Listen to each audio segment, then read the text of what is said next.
India is amongst the topmost waste generators when it comes to gross waste.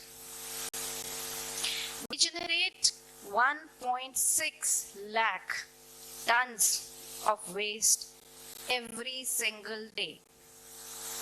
Delhi alone generates 11,000 tons daily. Improper segregation, collection, transport, treatment, and disposal of waste is causing air, water, land, and marine pollution across the globe. Have you ever seen the landfill sites in your city? We can see one when we go towards Chandigarh or Punjab. The growing mountains of garbage, some of them reaching the height of Qutub Minar.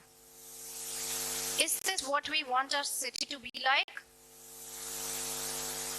If not, what can we do to change this? Let's first understand what is waste and then see how we can reduce, mind you, reduce is the catch, and manage the waste. From a layperson's perspective, waste would be something that he or she doesn't need, right? But all the things that we throw in the dustbin every day, are they actually waste? Or is it just a discard? Well, waste is something that is of no use or value to anyone. And discard is simply something that a person doesn't require. So most of us have confused discard with waste. One man's trash can be converted into another man's treasure just by adopting few simple steps using technology and innovation. We have no dearth of technology and innovation now. Let's take a look at the items that we discard every day. Starting with our used stuff. Old clothes, books, stationery, toys, shoes, furniture, practically all utility items that we don't need. How can we reduce this? Buy mindfully. Buy only to actually need it, not just because you want it and you can afford it. Let me give you an example from my school days. We used to have one pencil box and generally one eraser in it. And believe me, we used to use that eraser till the time it became really tiny. I'm sure some of the teachers sitting here would relate to this. You know, I would rub my eraser with my trouser to clean it. And some of us friends had competition as to who could use it till the very last bit. Today, you all must be having 3-4 erasers in your bag, a couple in your study table, some in your school lockers. I'm sure you will not be using that eraser till the last. So, we clearly have more than what we need. An eraser is just one example. This applies to every utility item in our life. So, if we buy mindfully, utilize optimally, share and donate, we can easily cut down on this discard. Share your clothes, your books, shoes with your friends, your family. Donate it to your staff, to your helps, to NGOs who work with the lesser privileged section, and they convert it into a resource. It's a real resource for them. Now let's take a look into our dustbin and analyze what goes in there. First set of items, food waste. Leftover food, peels of fruit and vegetables, eggshells, bones. This is all wet waste. How can we reduce it? Well, India is a country that has always considered food to be sacred and holy. And my elders used to tell me, wasting food is like committing a sin. My mom had magical hands. I really don't know how she did it, but she would calculate and cook so precisely that there was nothing as leftover food. I don't know how it happened. We bought our first refrigerator, and it was used initially only for cooling water, making ice and storing milk. Slowly over the years, we've become increasingly dependent on this device. Refrigerators are great. It's a blessing. Technology is great. It has something to do with us. We have to make conscious efforts to see what goes inside that refrigerator. We keep stocking stuff inside the refrigerator just to discard it and throw it after a couple of days or a couple of weeks. Now that we've actually reduced this waste, how can we manage what is there? Well, wet waste can be beautifully managed by composting and converting it into organic manure. And you all can do it at home if you have a couple of minutes to spare every day. There are loads and loads of videos on home composting available online. Suppose you don't have the time or you don't wish to do it, your municipal corporation or your RWA can do it. But for them to be able to do so, you have to hand over this food waste to them separately, not mixed with the rest of the discard items. If you hand it over to them separately, they convert it into black gold, pure manure that you buy at 50, 60, 70 rupees a kg. Thus, we converted it into a resource.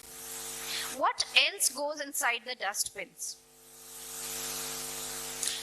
Plastic bags, food packagings, chips, biscuit, chocolate wrappers, milk pouches, empty shampoo bottles, paper, cardboard, Tetra Pak, bubble wraps.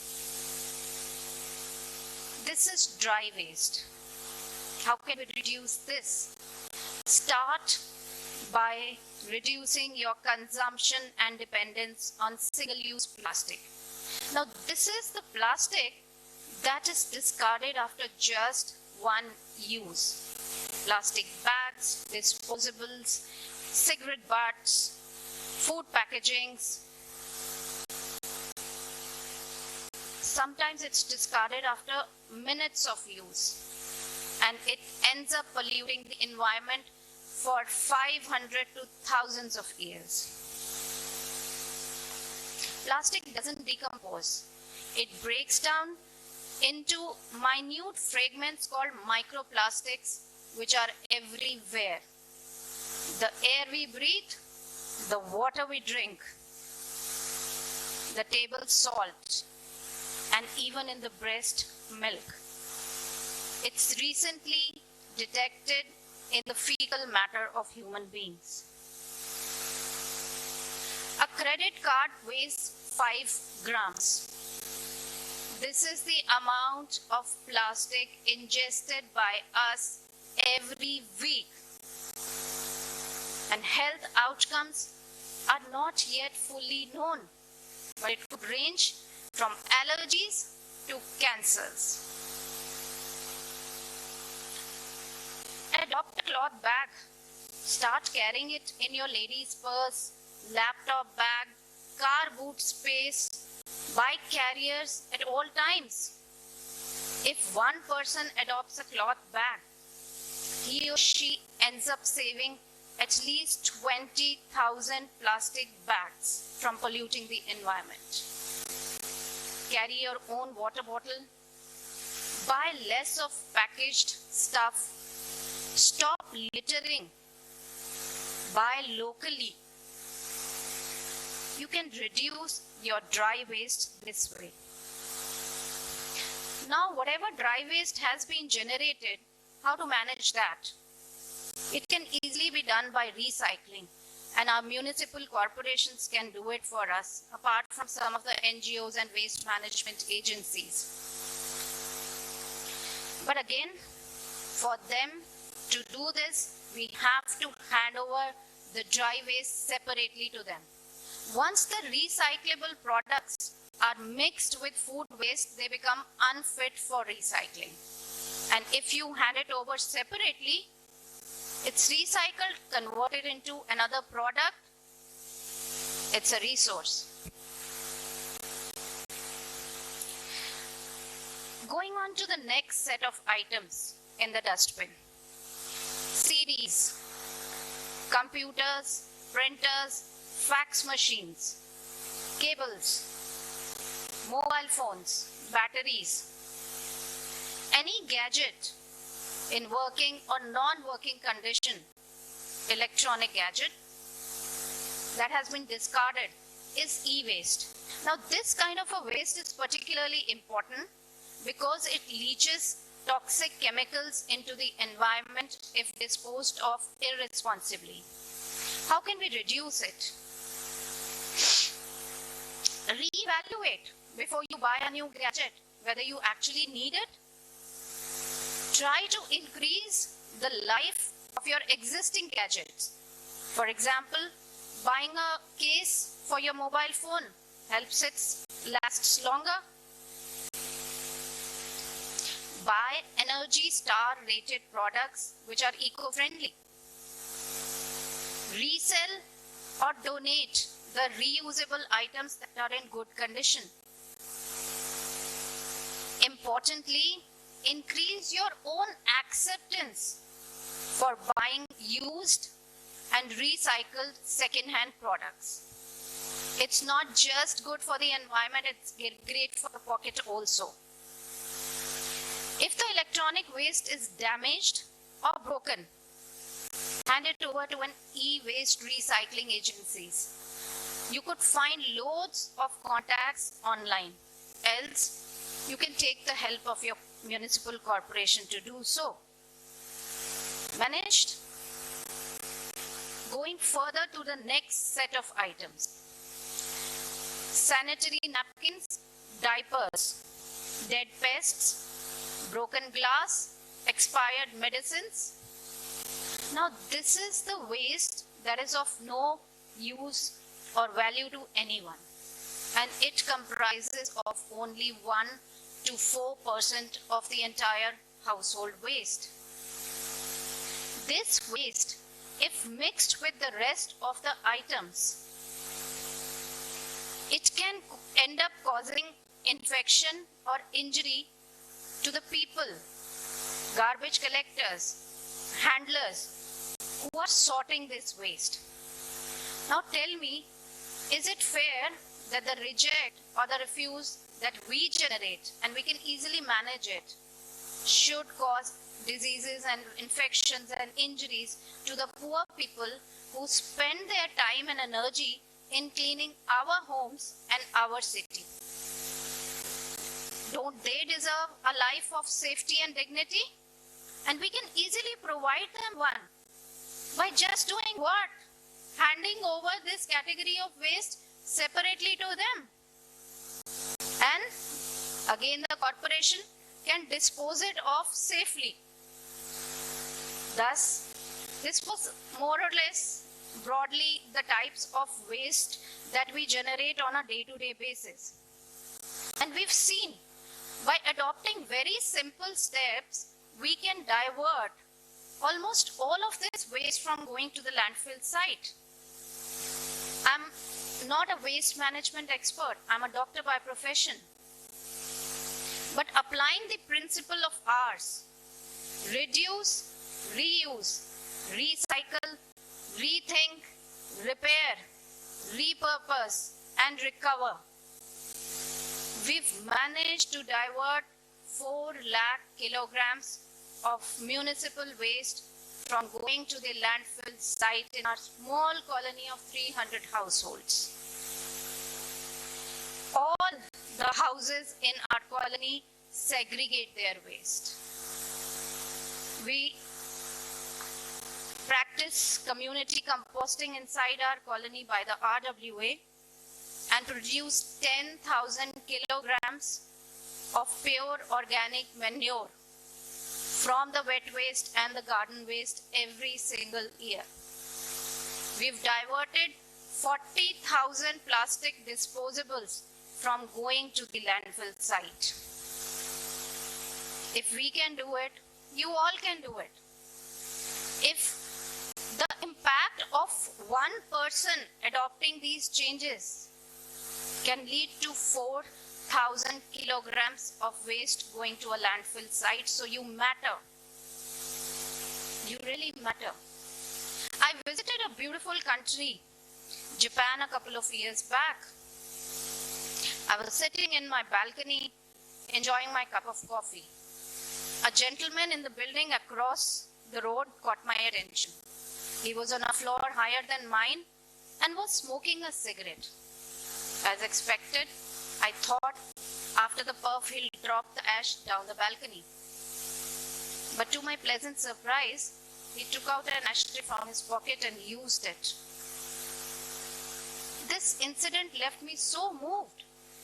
A country is defined by the character and behavior of its citizens. In India also we clean our homes before Diwali. Why can't we keep our surroundings, our neighborhood, our city and our country clean? Just by adopting these few simple steps that I've just described. Shop mindfully. Utilize optimally. Dispose of responsibly. Stop littering. Say no to single-use plastic. Segregate, segregate, segregate your waste. So get up and take ownership for your own waste, for your own home, for your own city, for your own country. Let's perform our duty towards the society. Let's do our bit. Jai Hind.